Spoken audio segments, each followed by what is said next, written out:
हो साहेब तुमच्या एका साईडला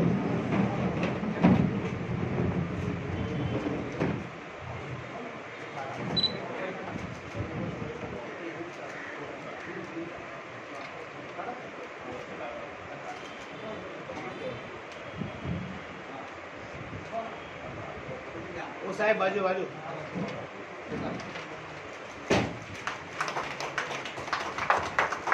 इकडे बघा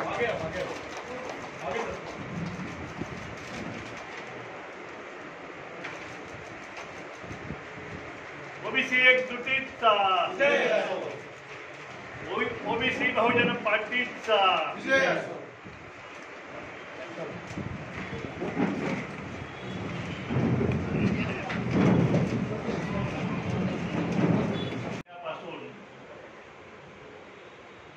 मराठा आरक्षणाचं वादळ जे आहे ते महाराष्ट्रामध्ये घुमावलं होतं आणि या प्रस्थापित असलेल्या मराठा समाजाला त्यांच्या दडपणाला बळी पडून ओबीसीच्या आरक्षणावरती घाला घालण्याचं काम बाप म्हणेन मी या महाराष्ट्रामध्ये झालेल्या सर्वांनी पाहिलेलं आहे आणि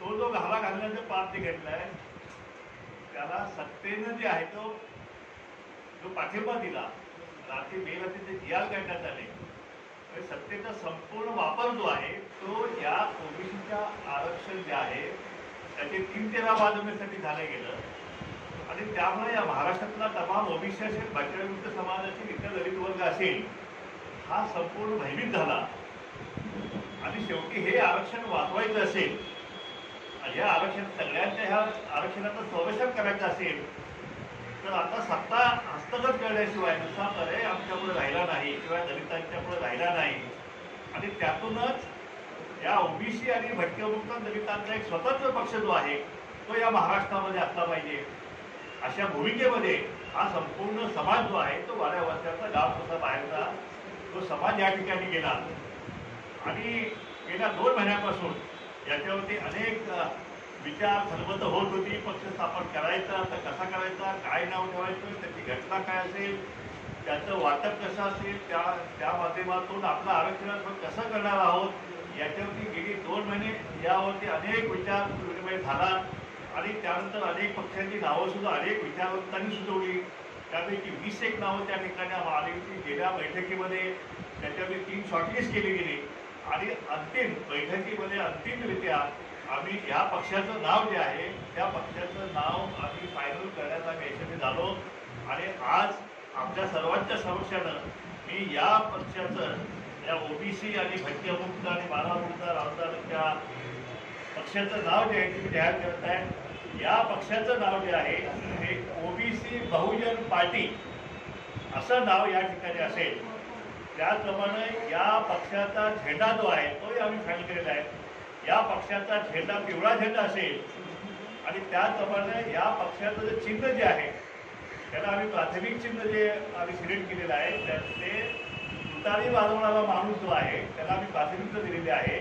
त्याच्यानंतर बॅटरी टॉर्च सेकंड प्रिफरन्स जो आहे, त्याच्यानंतर शिट्टी नावाचं थर्ड प्रिफरन्स दिलेलं आहे आणि ऑटो रिक्षा जे इलेक्शन कमिशनच्या वेबसाईटवर जी चिन्ह अवेलेबल आहेत त्यातलं चिन्ह जे आपल्याला घ्यावं लागतं. अशा प्रकारे या चिन्ह, झेंडा आणि नाव जे ओबीसी बहुजन पार्टी असं या ठिकाणी या महाराष्ट्रामध्ये हा नवीन पक्ष जो आहे तो आज आम्ही घोषित करत आहोत.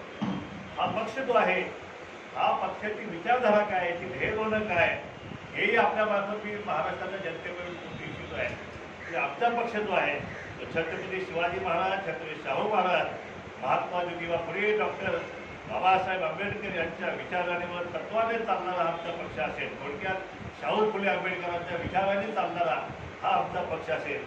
त्याचप्रमाणे डॉक्टर बाबासाहेब आंबेडकरांच्या राज्यघटनेवरती आमचा विश्वास असेल. महात्मा फुलेंची समता हा आमचा श्वास असेल. त्याचप्रमाणे छत्रपती शिवाजी महाराज, शाहू महाराज, राजमाता जिजाऊ, राजमाता अहिल्यादेवी होळकर यांची राजनीती हा आमचा ध्यास असेल. अशा ह्या त्रिसूत्री कार्यक्रमावरती आमच्या ह्या पक्षाचा भर असेल.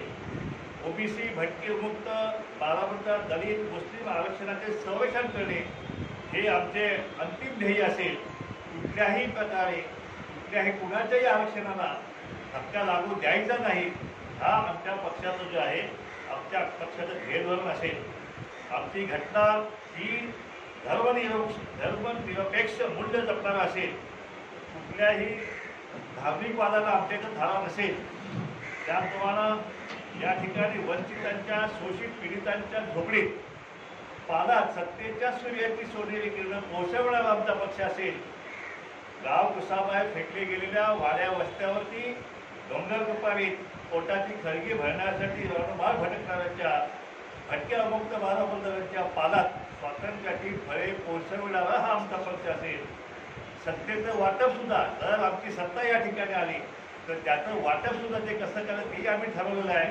हे वाटप जे आहे, जिसकी जितकी संख्या भारी उसकी उतनी सत्तेने साझीदारी किंवा भागीदारी, अशा प्रकारचं सूत्र जे आहे ते आम्ही फायनल केलेलं आहे, जेणेकरून प्रत्येक घटकाला या सत्तेचा लाभ जो आहे तो त्याच्या संख्येच्या प्रमाणे त्या ठिकाणी मिळणार.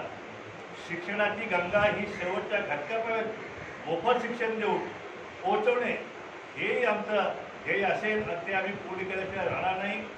शेतकरी आणि कष्टकरी यांची गरिबी विकासाच्या ध्येय धोरणातून कायमचे दूर करणे हेही आमचं धोरण असेल.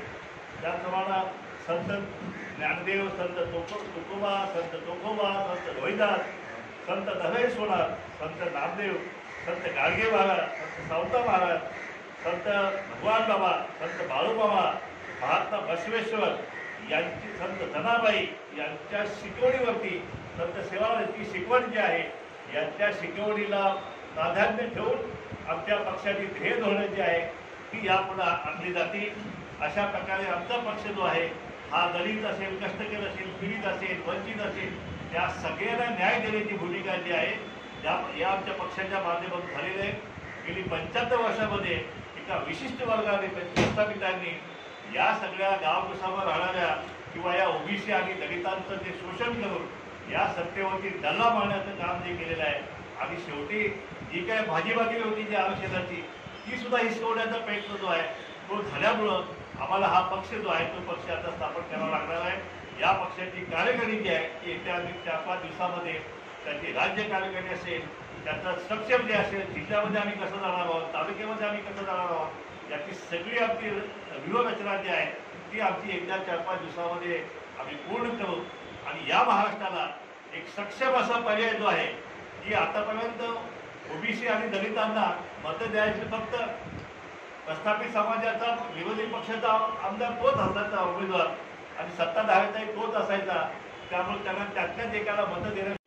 ओबीसी जनमोर्चाच्या वतीनं दिनांक 5 फेब्रुवारी मुंबई मराठी पत्रकार संघामध्ये महाराष्ट्रातल्या असंख्य सामाजिक संघटना आणि जाती संघटनांची प्रमुख प्रतिनिधींची बैठक आयोजित करण्यात आलेली होती आणि त्या बैठकीमध्ये एकंदरीत आजची जी राजकीय स्थिती आहे आणि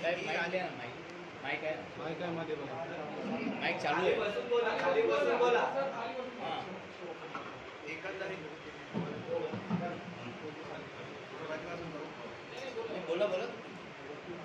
एकंदरीत राज्यातील राजकीय परिस्थिती आणि कोणत्या तरी एका समाजाला झुकतं माप देण्याची राज्य शासनाची जी प्रवृत्ती आहे या प्रवृत्तीमधून दिनांक 5 फेब्रुवारी 2024 रोजी या ठिकाणी जी बैठक झाली त्या बैठकीमध्ये जे प्रतिनिधी ओबीसी प्रतिनिधी त्या ठिकाणी आलेले होते त्यांनी असा एक निश्चय केला की कोणत्याही परिस्थितीमध्ये आपल्या ओबीसी बहुजनांचा एससी एसटी भटके विमुक्त विशेष मागास प्रवर्ग आणि अल्पसंख्याक यांचा एक स्वतंत्र पक्ष असणं आवश्यक आहे आणि त्या अनुषंगाने त्या ठिकाणी सर्वांचा आग्रह झाला की आजच्या आज या पक्षाचं तुम्ही या ठिकाणी नाव पक्ष स्थापन करत आहोत हे जाहीर करा आणि त्यांच्या दबावापोटी, सगळ्या कार्यकर्त्यांच्या दबावापोटी, म्हणजे संपूर्ण राज्याच्या ओबीसी, बहुजन म्हणजेच SC ST, अल्पसंख्याक, भटके विमुक्त, अलुतेदार, बलुतेदार यांच्या वतीनं त्या ठिकाणी पक्ष स्थापन करण्याचं ओबीसी जनमोर्चाचे अध्यक्ष माननीय प्रकाश अण्णा शेंडगे यांनी जाहीर केलं. आणि या पक्षाचं आपल्या साक्षीनं या ठिकाणी त्या पक्षाच्या नावाचं या ठिकाणी अनावरण होणार आहे. तर आपण सर्वांनी आमच्या या बहुजनांसाठी, दलित, पीडित, वंचित, शोषित वर्गाच्या भवितव्यासाठी ओबीसी बहुजन मोर्चा या राजकीय संघटनेला आपण शुभेच्छा द्याव्यात. मी आदरणीय अण्णांना विनंती करतो की त्यांनी या नावाचं अनावरण करावं. आणि या पत्रकार परिषदेमध्ये ओबीसी जनमोर्चाचे अध्यक्ष माजी आमदार माननीय प्रकाश अण्णा शेंडगे साहेब, उपाध्यक्ष माननीय प्राध्यापक TP मुंडे सर, उपाध्यक्ष JD तांडेल साहेब, सरचिटणीस अरविंद डापळे आणि त्यांच्या बाजूला बसलेले भट्ट्या विमुक्तांचे नेते आणि ओबीसी जनमोर्चाचे उपाध्यक्ष मच्छिंद्रजी भोसले आणि दुसरे सरचिटणीस दीपकजी म्हात्रे साहेब या ठिकाणी उपस्थित आहेत. या सगळ्यांच्या वतीनं मी आपलं सगळ्यांचं स्वागत करतो आणि अण्णांना विनंती करतो की त्यांनी या पक्षाच्या नावाचं अनावरण करावं. अण्णा.